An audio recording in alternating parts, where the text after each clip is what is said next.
తమ్ముళ్ళలాగా మీ తమ్ముడు కూడా పొద్దున్న స్కూల్కి వెళ్తాను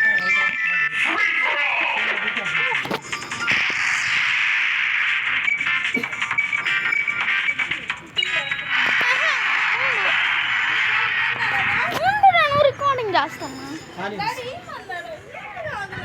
ఎందుకు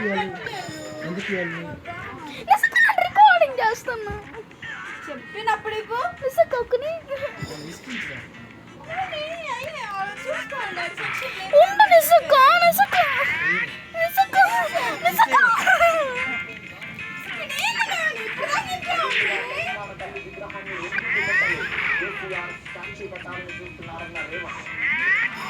సచివాలయం పరిసరాల్లో ఉన్న చెత్తనంతా తీసేస్తా.